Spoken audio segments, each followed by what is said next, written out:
Okay, so I want to talk about how to regulate hypersensitivity. So I had a realization yesterday, and I'll reiterate it. It's in my last video, but you know, this BPD shit is like way deeper than like I initially thought. And let me tell you, so yesterday I had my first day at IOP. I'm actually getting ready for IOP right now. I'm doing my nails because they just haven't been done, and I want them to look cute. So went to IOP yesterday. There was a woman there that was very talkative, and she reminded me, and it triggered me. It triggered the fuck out of me, and I couldn't like understand why it was like so heavy on me the whole day. I found myself just kind of like just triggered as fuck, to be honest. She was a very sweet lady, very kind. Like in my last video I said, she even introduced herself to me, invited me to their table. It was really sweet. Everyone was kind. But her being talkative triggered me because there was a time in my life where I was extremely talkative upon first meeting people because I wanted them to accept me. And I wanted to be seen, and I wanted to be heard, and I wanted to be understood. So I talked a lot. And my talking a lot involved me making myself the center of the conversation because I wanted people to see how cool I was, you know? I have since then healed from that, and I don't really give a fuck no more if people like me or not. But that absolutely triggered the fuck out of me. And it made me realize and understand that, you know, mood swings and BPD are not random. They say it all the time, and I used to be like, bitch, you was a motherfucking lie, because I always randomly, what it feels like to me, go up and down. But it's always something there that is triggering like a wound of some kind, right? And her being talkative was triggering my underdog wound, my wound of not feeling seen or heard, right? And now I'm like, damn. Because when I first heard that the mood swings aren't random, it made me want to, you know, just take a deep look at myself and like kind of just monitor my mood swings, right? Like see what the fuck is that coming from? It made me realize that like whenever something is triggering me, I now have to learn how to talk myself down from that trigger.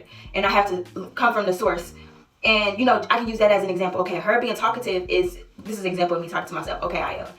This woman being talkative is triggering you, is triggering feelings of insecurity and not feeling like you are enough just as you are. That is what is triggering inside of you, and you don't have to feel that because you're not even there no more, baby. You know you enough. You know you're worthy. You know that you are deserving, and you don't have to feel that way. So just allow her to be talkative because that's who she is, but that's not who you are anymore, and it don't got to trigger you. You know what I'm saying? So it's like, now I understand that I have to take like those steps so that my triggers don't last for so long, because at the end of the day, shit gonna trigger me. It's just the nature of the disorder. But I'll be able to like regulate them a lot better now because I now know that I have to look at the source. I have to look at the source. I have to understand that this shit is not coming from nowhere. And it's not ever gonna come from nowhere. It's gonna come from somewhere. And it's gonna trigger something that's very deep inside of you. But you can work on it. It's not something that I'm stuck with forever. And I'll eventually, I know me. I know that I'll eventually get to a space where things are not triggering me anymore.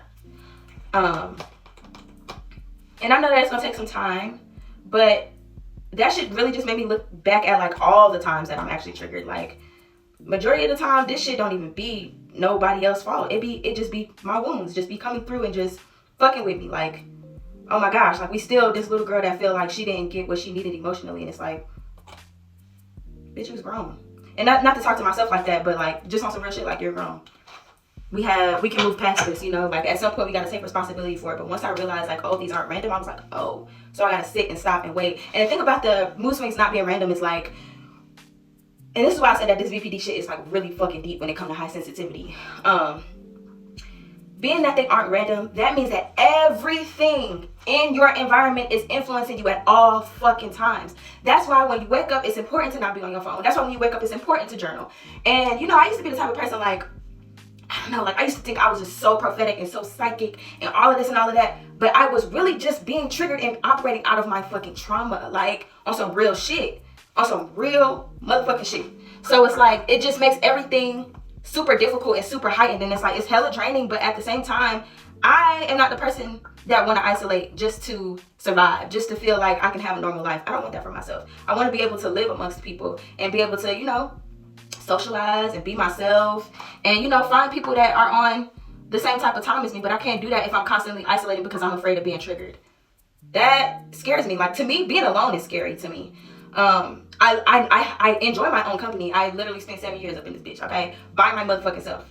But I'm getting older now. I'm starting to realize the importance of community, but I have to be a good community member. You feel me? So part of me being a good community member is me beginning to recognize the source of my triggers and talking myself down from those triggers, because everything is influencing me at any fucking moment. So it's like, I know for other people, y'all be like, one wrong move and a bitch is cut off, or like one wrong move and like I feel like a bitch is being weird. I can't really tell, because everything is so personal to me. It's so personal to my wounds, to the point where like I really have to like investigate before I just be like, cut a bitch off. You know what I mean? And this is a realization that I'm having today, bitch. Okay, like today and yesterday, like it's been on my mind all night. I really could barely even fucking sleep because this shit been on my mind. But I'm very grateful that I have had this realization, because now I can see what it is that's triggering me. And my wounds are literally like, they're so fucking deep to the point where like, it's actually like I have a lot of empathy for myself, because just to have these super deep wounds like this, and for them to be triggered by every single thing, like music, bitch. And honestly, like somebody could say the smallest thing and it's like my body will just reject everything in my environment. Like my nervous system is just like an overdrive, like code red, code red, code red. Get the fuck out of here because you are in danger, girl. You know, it's extremely fucking overwhelming. And that is really, honestly, now that I'm thinking about it, that's the reason why I spend so much time alone.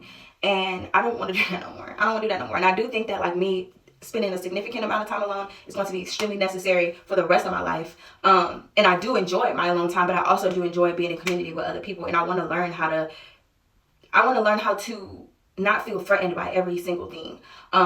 Just so that, because once I learn how to really back myself, talk myself down from my triggers, that is when I'll be able to really start to use my intuition when it comes to other people. I'm very intuitive when it comes to like my life path. I've always been very much like I know what moves I need to make in order to become my best self.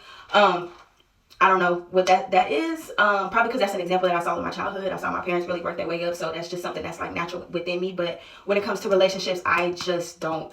I'm figuring this shit out by my motherfucking self, and I really want to figure it out. So this is like the first step, and I really wanted to share that with y'all. It's like talking myself down from my triggers so that I can like ground myself and really be in reality. So that is the way that I will know that people are really for me, because I've lost a lot of great people due to me just being on high alert and triggered all the time, and extremely hyper vigilant and just so sensitive, you know. And it's not my fault that I'm hypersensitive, but it's definitely my responsibility to like keep myself grounded so that I can know what's for me.